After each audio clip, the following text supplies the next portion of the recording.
everybody, and welcome back to my channel. And if this is your first time here, hello, welcome. This is Essential Patience, and I am Patience.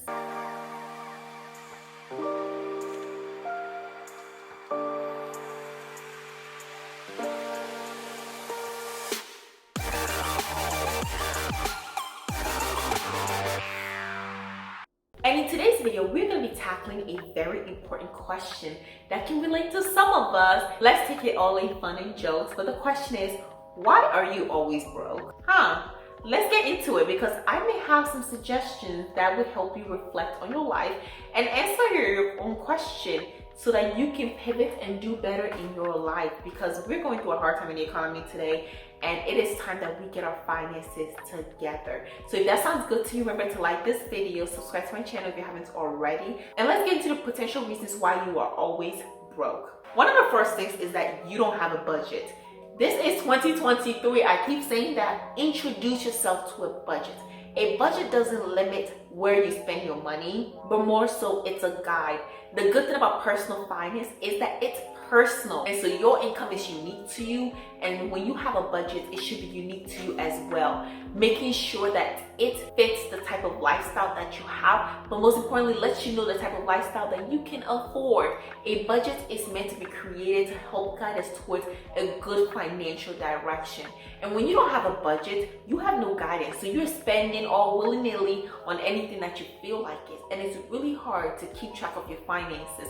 But when you do make a budget, a realistic budget at that, it gives you a path to follow. So you know that, okay, I'm spending $250 a month on food.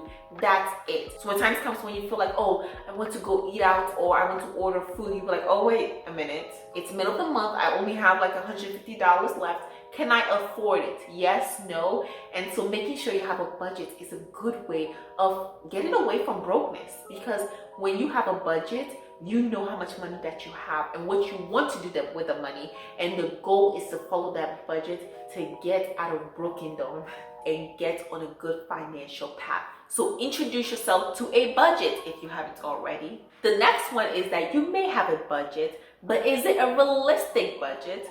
Probably not. When we start budgeting, we have this ideal of what we want to spend on where, and like basically people who think they can spend $100 a month on food. If you're living alone and you're providing all of your food by yourself with no sort of assistance, $100 a month on food is highly unrealistic for most people. And so you want to make sure you're being realistic about your budget and making sure that your categories fit your lifestyle. So for example, one of the biggest categories in many people's budgets are housing. Your rent is set. You don't want to lower your rent or think your rent is going to go down next year without any sort of legitimate reason why. Most of the time, housing cost goes up, not down.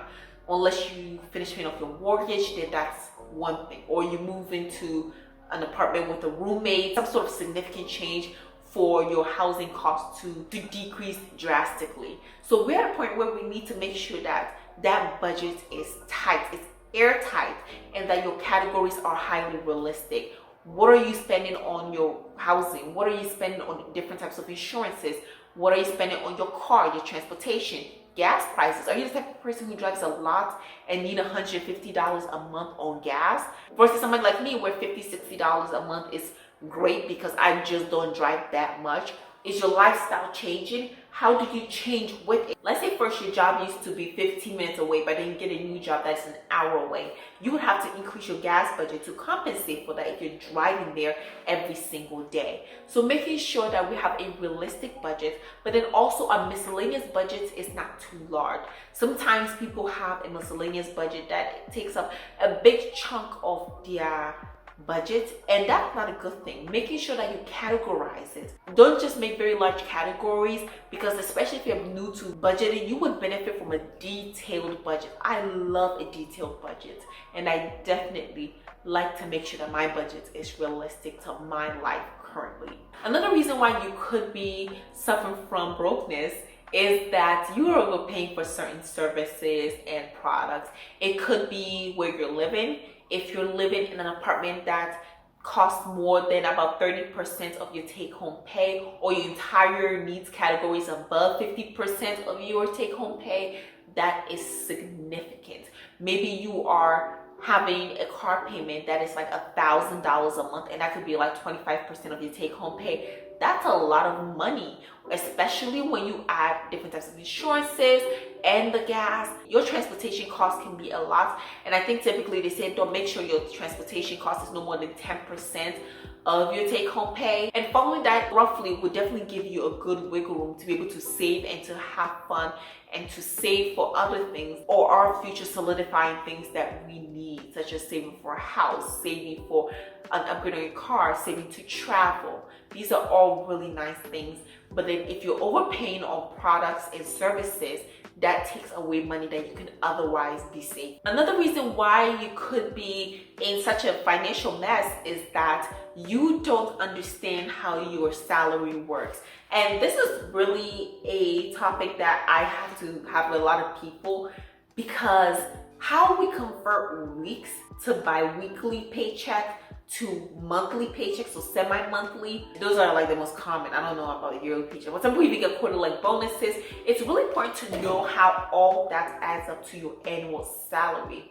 So for example, if you get paid weekly, you're gonna get 52 paychecks in a year. When you are making your budget, your monthly budget, it's important that you take all 52 paychecks and then you divide by 12. So let's say, for example, you're making $1,000 a week as your take-home pay.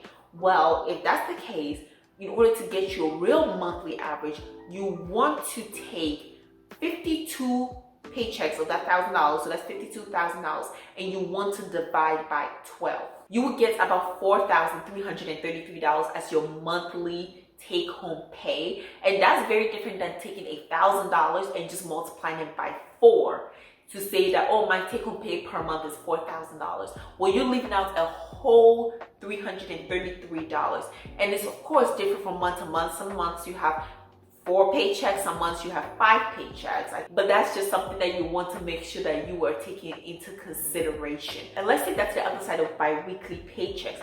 If you're getting paid bi-weekly, it doesn't mean you're getting paid twice a month. It in fact means you're getting 26 paychecks in a year. That's different from twice a month. If you're getting paid twice a month, which will be bi-monthly, you'll be getting 24 paychecks.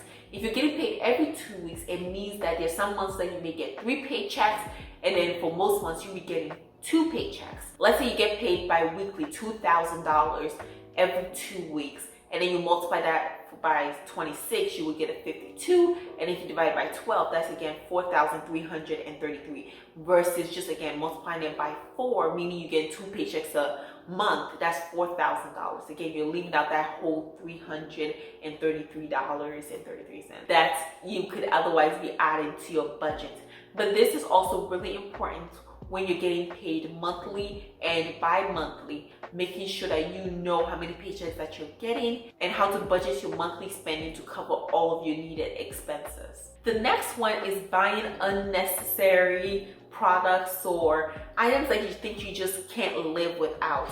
There are a lot of things that we can live without. Air is not one of them, and luckily air is free. But here we are in this life where a lot of people think, oh, I can't live without this. I can't live without this. And all of that is taking your money out of. And that's one of the things that I definitely like about being a minimalist, because I like to think about items not just as like gathering possessions on this earth, but instead finding things that of course bring me joy, things that really improve my quality of life, but not hoarding, not getting too many things. I very seldom bring new things or new additions into my apartment because I don't like it to be cluttered. Buying things just because you feel like you can't live without them and they're not needs, it's not food, it's not shelter. We should be careful with our language, because when we give such power to items that we can in fact live without, then we're giving our money over, and that keeps us in perpetual brokenness. It's really important that we clarify what are needs and what are wants and know the difference between them, because when you start making your wants your needs, it gets to a really dangerous territory where you're spending all this money suddenly on things that you can live without, but then you think that you can't. Another reason why you may always be broke is because you lose and you break things. This could be from paying the stupid tax, which I have a whole video on, so definitely search it up. I think it's a good video. It's about like when you break things or you lose things out of emotions, you're just forgetting things all the time, and so now you have to buy something. Let's say you go on a trip and instead of bringing shower gel, your lotions, your everything, and you think, oh, the hotel's gonna provide it, but it's not enough. So now you have to go outside and buy it. So that's money that you otherwise wouldn't have spent, but now you have to. Or let's say that you're the type of person who gets mad and starts throwing stuff and destroying stuff. Now all of a sudden, you're breaking things. Unless you break your phone, now you have to go get a new phone. That is a stupid tax. And when we start taking responsibility and accountability for our action, it really helps us to notice bad behavior that causes us to spend more money than we otherwise should. We are being accountable with our action, not forgetting stuff, not losing stuff, being organized, because that can save us a lot of money and we wouldn't have to keep buying things over and over again because of our bad behaviors and our lack of planning, organization, and motivation to do better. The next one is also behavioral, which is when we start going for conveniences rather than planning ahead and being sometimes slightly uncomfortable in order to save money. For example, going to work and not taking your lunch, but then now you have to buy lunch, but it's convenient for you. But then there's slight inconvenience of cooking your own food, carrying it to work, and eating it there. That could save you much more money. Let's say you go to work and then you're spending, say, $20 a day on lunch. At the end of the weekdays, which is 5 days a week, you spent $100.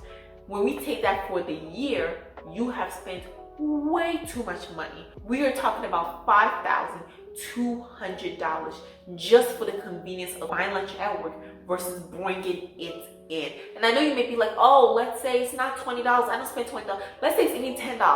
That is still over $2,000 just for convenience. Do you really want to waste that much money when that money can be going towards something in much better place? Let us think about that and not just go for conveniences. Sometimes things can be slightly uncomfortable. Some things can be slightly convenient. That's something that you have to think about. Making sure we plan ahead, we are organized, and then we stick to said plan. The next one is not taking a list before we go grocery shopping and then sub there, going to grocery shop when you're hungry. It is really important that we have a list. It's all about the planning ahead. I keep talking about that. Planning ahead is very important. Whenever I go to the grocery store, I always make sure that before that I have a food table, a food calendar, which I think I have a video on making a food calendar. Basically, I've planned the food I want to be eating in the next 2 weeks because that's typically how I shop. And so like around the time that I'm shopping for, I make a food table. What do I want to eat? So what do I get?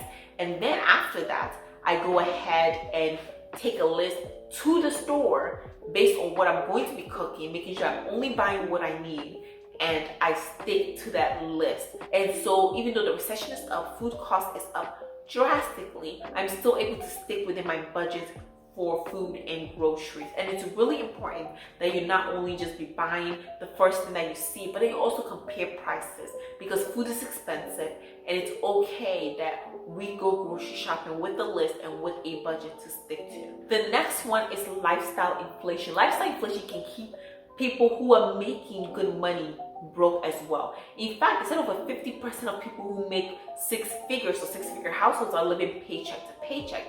But why is that? Because of lifestyle creeps. Because all of a sudden you need a bigger house, a bigger car, you need a pool, you need to renovate your house. It's never enough.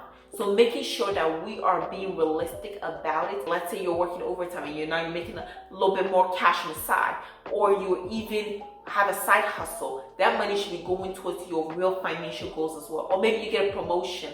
Some people get like a 3-4% promotion and all of a sudden they move into an apartment that is like 20% more than what they're paying for. They get a new car. This is really important because if you don't fix this now, it's going to follow you for years after years, and then you're gonna go from making, let's say, 50K to 100K, and you're still gonna be living virtually paycheck to paycheck.